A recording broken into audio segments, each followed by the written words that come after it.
All right, everybody, we are here today with superstars in our industry, and I'm really happy to talk to them this afternoon.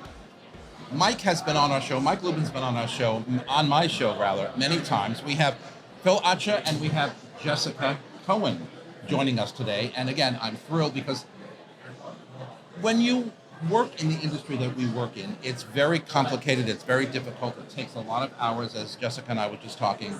We often say, where do I have time to breathe, let alone sleep or eat or whatever? But it's all good. That's why we do what we do.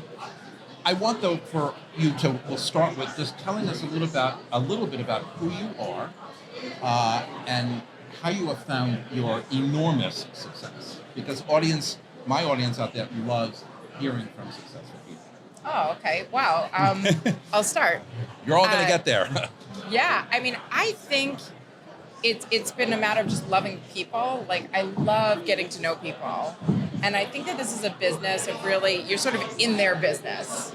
You're trying to get to know what makes them tick, a little bit about their lifestyle. Why are they moving? Why are they coming or going? And I think that just this sort of like love of wanting to know all those details has made a connection for me between people, something that's lasted a long time. It's interesting how you say details because it's very true. Details really kind of find a way of connecting us to people. I spent 20 years in corporate America before I came into real estate, and I thought I was a salesperson, starting at IBM and then whatever else. And I thought I was in a people business. No. When I came into real estate, I realized, oh boy, are you in a people business? Okay, absolutely 100%. But I agree with you. It's that connection that keeps us solid and keeps us engaged. By the way, the people that we work with want to feel the same thing back with us, right? I call it the T word, trust, right? We have to gain their trust, earn their trust, because that's how we're going to get them to come back and to believe in us and to refer us. Phil, tell us a little bit about you, your story, how you found success, and why you keep doing this. Well, thank you for having me. So my story is born and raised in Brooklyn, New York.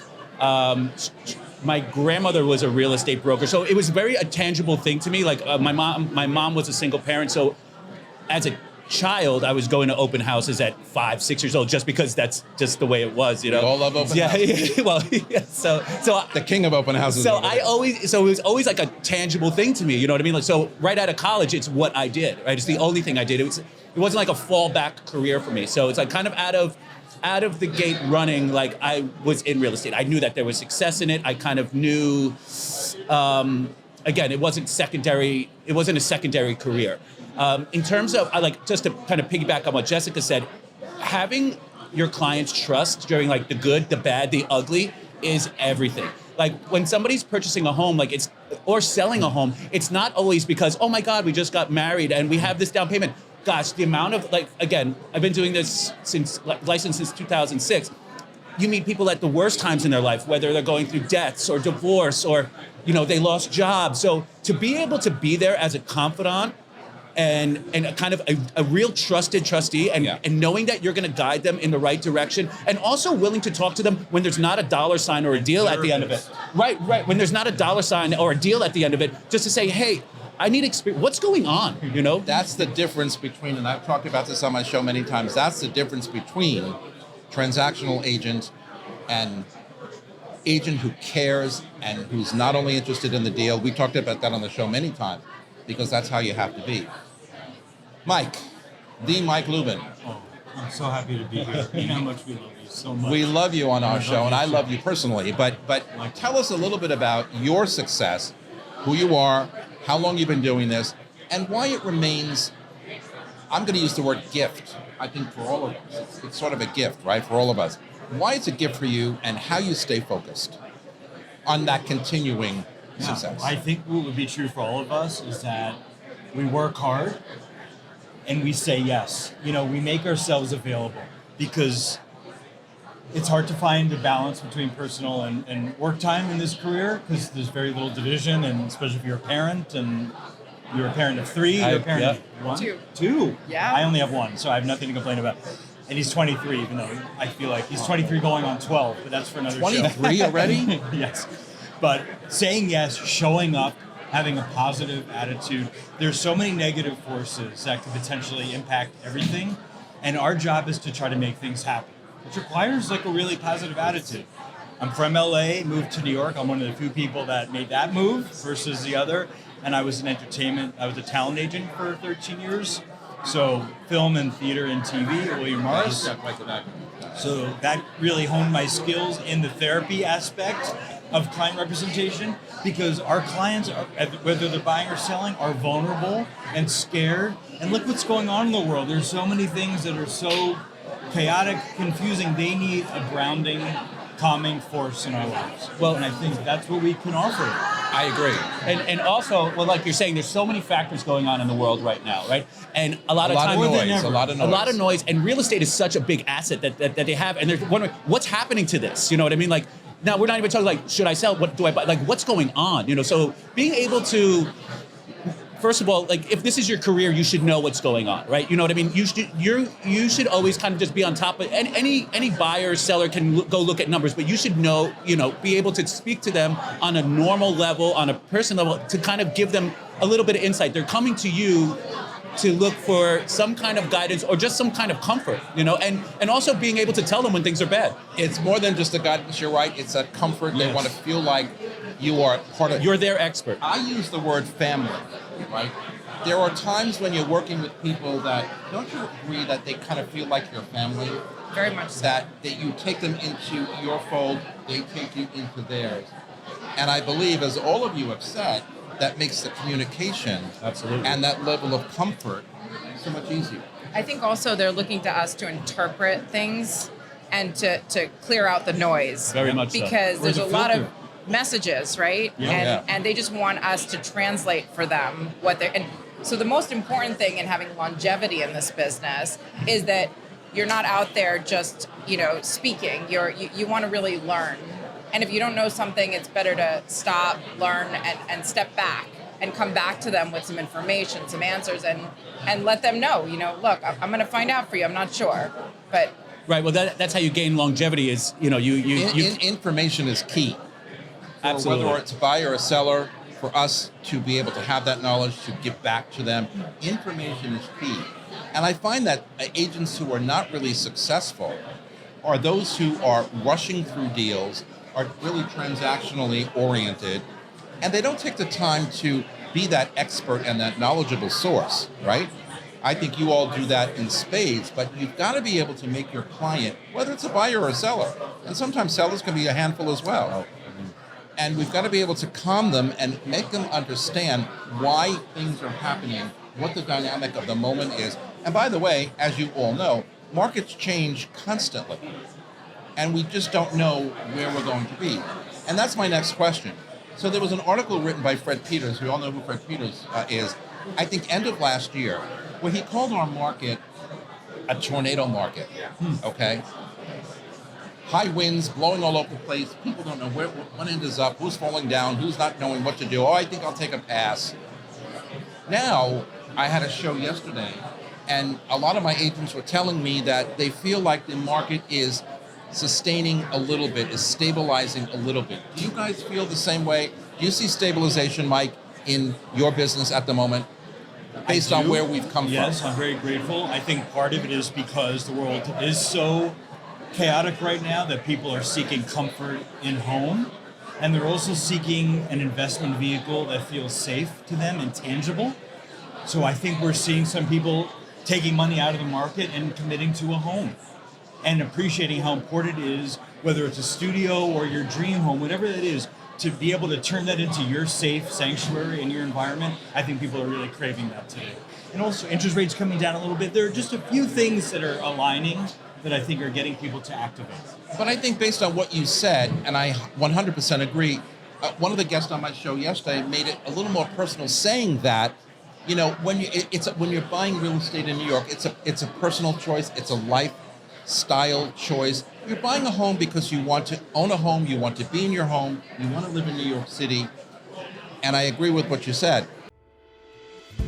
When we first started Excel Real Property Management 11 years ago, we did so with the intention of protecting the investment community.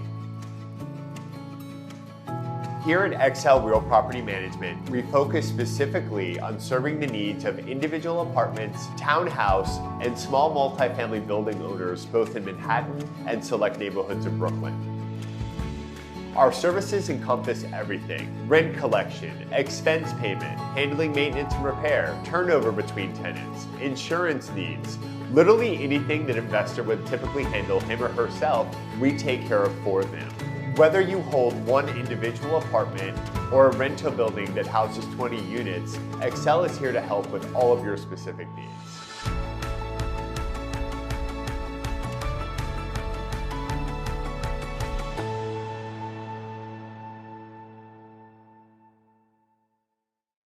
Do you have a big move coming up? I'm Scott Nadler with Cross Country Mortgage, and I've got the loan to match your dream home. Whether it's your first or your fifth, I'll make the process quick and easy. Call me today. Let's make it happen.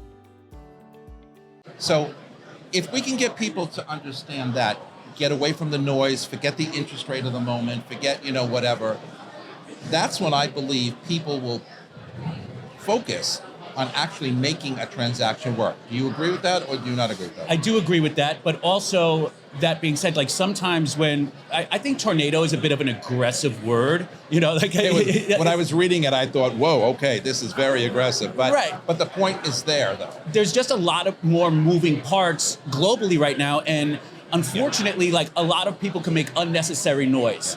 Through whatever platform, you know what I mean? Social media, people can make as much noise as they want. Oh, yeah. Being able to reel things in, and maybe it's not the right time for your buyer, right? But again, being able to talk to them on that level, and them being able to confide in you, knowing that you're not looking at them as a dollar sign, So luckily, we all work in markets in New York City where things are always happening, right? So there's always movement, there's always shifting. So as brokers, agents, and we've all been in the business a long time, having to change hats, and again, being able to provide knowledge to our trusted clients, and our clients entrusting us is number one, Jessica, do you feel like the noise that's out there, for the last year or so is interfering with people wanting to make legitimate real estate purchases, and they're kind of shying away because they don't know where the market's going to go? Or do you think that it's just indicative of our time? 100%. I think the noise is interfering because what we see is like an overwhelming amount of buyers that are coming out at the same time. And then we can experience a week or 2 weeks even where it feels like people are a little recoiled, and then all of a sudden everybody's on top of each other again and we have a bidding war. So it feels like more like a waterfall with a dam. Like, it's like it's getting blocked up. That's and great. Everybody's listening to the same news, everybody's reading the same message, right. But the messages that are out there, they're like old, they're outdated. They're even outdated a couple weeks. So what we see on the front lines is the fallout of people's collective interpretation. What they don't realize is that while other people are buying and are comfortable at the same moment, everybody's jumping in together. So instead of being part of that crowd and having a competitive environment, when everybody's nervous, is a great time to bid. Because the sellers also get nervous if they have a couple of weeks that it doesn't feel busy or they're not getting activity. So it's touch and go, and it's really been week to week, and it's been crazy. The one thing I really do have to say, though, it's made me nervous watching the interest rates go up as a broker and trying to figure out, well, how are people going to afford to buy property in the same, we've always had, I'm doing this also 22 years, and we've had consistent markets, through the seasons. We know when things are moving, when things aren't moving. So what are people going to do? And then all of a sudden, it's like something makes people come to a quarter of an interest point, came down, and we're mobbed. So I think the longer the time passes that people are recoiled, the more the floodgate, the more, and it was very refreshing this spring to see, moments of this huge, it was almost a little bit intimidating as a broker to experience it because we can only sell it to one person and we don't have that much inventory. So if everybody comes at the same time and then everybody recoils at the same time, I don't know, we kind of feel I don't know how you guys feel, but I mean, I don't like that experience either. Yeah. It's like an emotional roller I always coaster. want you know? everyone to be happy, which is You like me the too. worst flaw Yeah. ever. Total people pleaser. Right. I want everybody to be happy. Good luck making that happen. Yeah. That goes along with, who we are as professionals to make everybody that we deal with happy. I'm not so sure I can define our market as either a seller's market or a buyer's market, but I will say though that I believe personally it's a great time to buy. Yes. It really is a very good time to buy, because when you're kind of in a flat market, for lack of a better word, there's flexibility. There's flexibility on the seller side. There's a little more negotiation on the buy side. So if you really want something and you settle all the noise and you put that all aside and you say, I want to buy an apartment because I want to buy an apartment, I'm going to make it happen. Value is there today and value will be there tomorrow. You agree? Because it's nice to feel respected as a buyer. Buyers could get so beat up in New York Yes. for so long and have been the seller's market and you've got to do backflips. To feel like a buyer who has been working hard or has a nice package, financial package and reference letter, just to get the respect that you deserve and to be appreciated, feels good. It does feel good. It feels really good. I have to tell you something. In all the years that I've been in sales, starting in corporate America, I used to feel good when I sold a $9 million system to a corporate CEO or a CFO who signed that check, whatever. But not anywhere close to how I feel today based on what you just said. When I sell a home to a buyer, whether it's $800,000, Yep. $2 million, whatever the number is, that's like a personal accomplishment, right? Yeah. For them and for you, because you make them feel better. I don't care about the $9 million CPU. They don't even exist anymore. They're gone. They're boat anchors, What right? people don't realize is that it's not about the money. Right. Like, you know what I mean? Like, it actually is about someone selling their home, someone buying their dream home. Like, the numbers kind of work out. Yeah. Well, that's why you find. Well, me Right? personally, I find a lot of times like smaller deals are more rewarding Yes. because they're so much more personal. Like when it's a family Very that like much this so. is like they're trusting you with. They're putting all their eggs in this basket, as opposed to something transitional where it's like I can spend 5, I can spend 7, I can wire transfer. When it's really, like I said, I'm a father of 3. When we bought our home, it was emotional. Like I was on the other side. I was like, oh my God, like this is like, it was nervous. It was emotional. It was like, my kids are going to grow up here, and it's not a huge, so deals like that are super To meaningful your to me. point, yeah, I want to say something that I think that owning is going to become more of the American dream again. I think that Yes. we've had a good run Yes. where interest rates were so low that almost anybody could own, Yeah. And unfortunately, it's becoming something to reach for now. It's going to be a little bit harder to attain. So I think it's going to become more of an aspiration to be a homeowner, especially in New York City, but like anywhere. I mean, And It's the more challenge that meaningful. goes with it makes it Yeah. even more rewarding because it is challenging. Yeah. That's right. In any market, right? But in a tougher market, and you can achieve. I agree with you. And you can achieve that goal of home ownership. It lands better. You feel better, and you feel like you're accomplished. Proud of what you've just done. You mentioned something, but you're father of 3 children. So, question to you: is there, or do you see a lot of parents involving in buying for children, helping children these days, or has that kind of subsided a little bit because of the noise?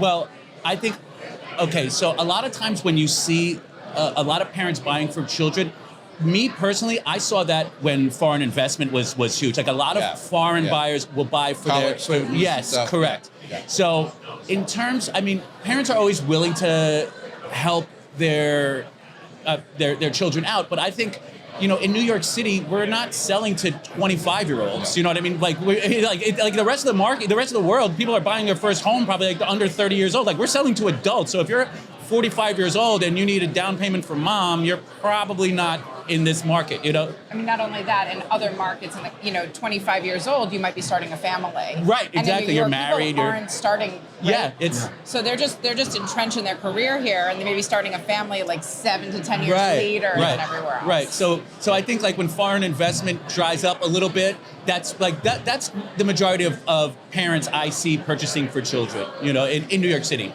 I see some some difference. I see a little different. Okay. I see parents who feel a need to support their children who got a job in New York after college, and they realize that the rents, or even trying to put together a share situation with friends, is absolutely so far-fetched from the rental numbers right now, and they start to toy with, well, if I could just get them a little something to give them a start.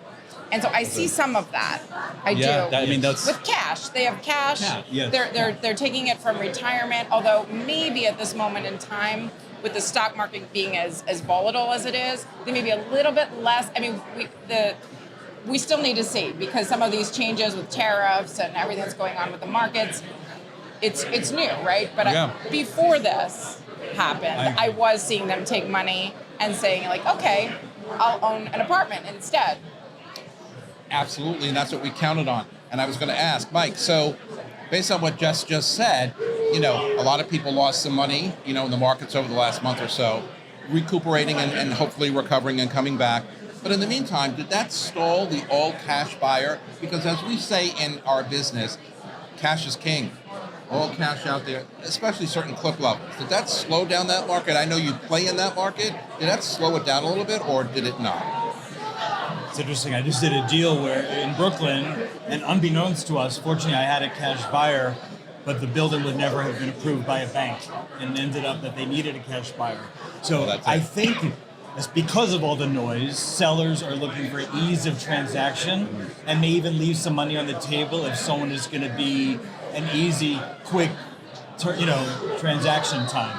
So I do think almost more than ever, I'm feeling that a cash buyer really does have that much more power. And I'm finding banks, I'm sorry to offend any of my banking friends, but harder to deal with and saying no a lot. They don't want to lend. Yeah. I don't blame them. The banks are feeling really conservative right now. They're getting a little more For a long concerned time, than I felt ever. like they were throwing money. I mean, it's not that way. It is hard to get.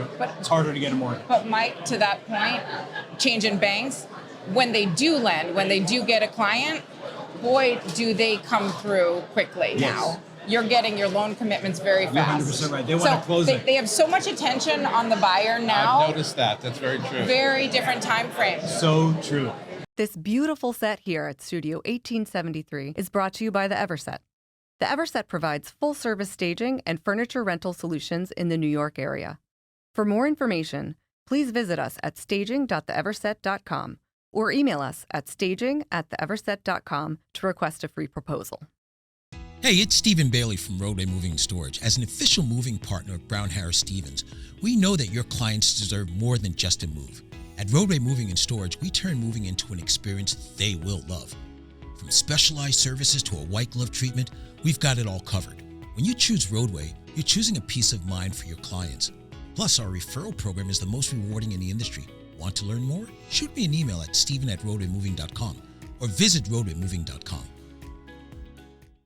You have to really be buttoned up right now. Like, you have to have your ducks in a row, or the market will move on. And I think that's a good analogy. You got to be buttoned up, because I think you have to be buttoned up all the way around. Yes. You've got to decide you want to buy. You have to be focused on it. You have to be motivated to get out there and work with your agent to get it done. Yes. And get the right financing for you, or if it's cash, whatever it is. It's got to work seamless, because there's so many things, I think more so than ever in our business, that can be in the way. But if you kind of do this and just move forward, I think we could all be successful. The nice thing about buying, though, is you have a place to live. Well, that's it too. And when you're renting, we're seeing rental buildings even that are converting to condo. People are getting bumped. They're feeling really overwhelmed and stressed, having to change up their life situation, not by choice, but by obligation. They have no choice. Absolutely. So people are seeking stability, and I think that, why not invest in where you're going to live and make it your home over... And improve the value. You're amazing. You have an incredible history of buying homes and fixing them. I do a lot, yeah. Which is... Love it. Not many people do it. Like, we all fantasize about it, but you're a legend in many ways. Oh my God. No, We have all legends here. So we only have a few minutes left. Let me ask, I'm so stuck on the word memorable these days. I teach my students in continuing ed class. I write about it, and I talk about it as much as I can, because I feel like we're on this earth for a very short period of time. And while we're here, we try to be as successful as we need to be for our clients, for us. But at the end of the day, in the morning, I say to myself every day, how are you going to end this day memorable? What are you going to do in that day to be memorable? Oh, so good. Oh my God. It's so good. And Mike, I really stick to that. And, some days you come home and you're like, well, it didn't really work out for me today. But I will tell you, more days than not works out. So quickly, in your mind, how do you feel like you can leave your mark at the end of every, people say to me, I have to be memorable every day. Yes. How do you leave your mark? And what do you think about when I use the word memorable? An unexpected act of kindness.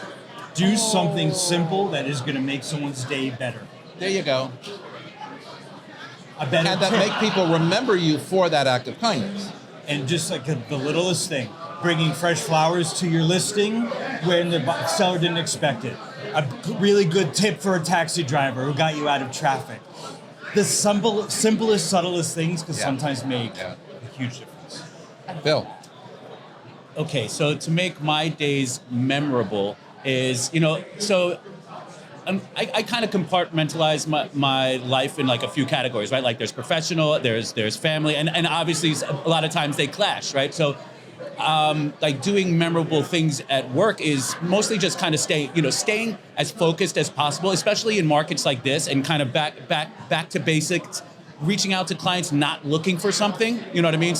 Reaching out to them. It's very easy to stay in touch nowadays through, social medias or any of those, but staying in touch with them, again, and not asking something real estate related. Hey, how are you? Absolutely. Just checking in, just following up. Or I saw this, that's awesome, that looked beautiful. With my kids, we do a lot of like memorable stuff every day, especially as the seasons change. Thank God, my oldest will be 8 tomorrow. My daughter's 6 and my youngest guy's 3. Oh. So as the That's a family, man. yeah, They're busy. yeah. So That's a as family. the days get longer and You nicer, deserve to be memorable at the end of the day for that one. as the days get longer, it's our time.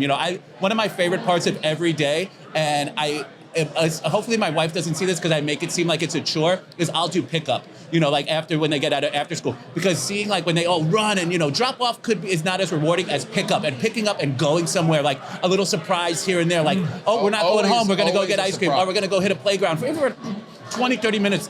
And if memories don't all have to be good, right? If I had a bad memorable day at work, it takes me out of that zone and shifts gears to that reality. Exactly.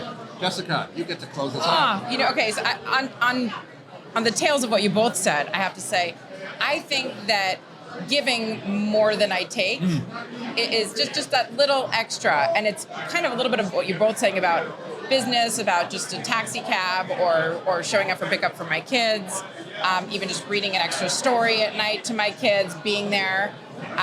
But I feel like, it's very cliche, but as a broker, I think that they think that we're just swimming in money and taking, and I think that what makes us successful really in this industry is that we love the giving. It's not the taking that we're so drawn to, it's the giving.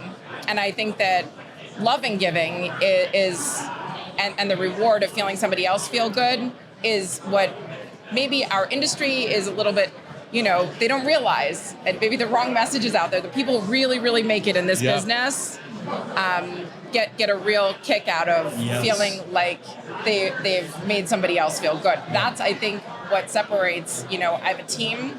When you look for team members and when you're hiring people, I really look for people that love to give and that really feel good when they're sharing.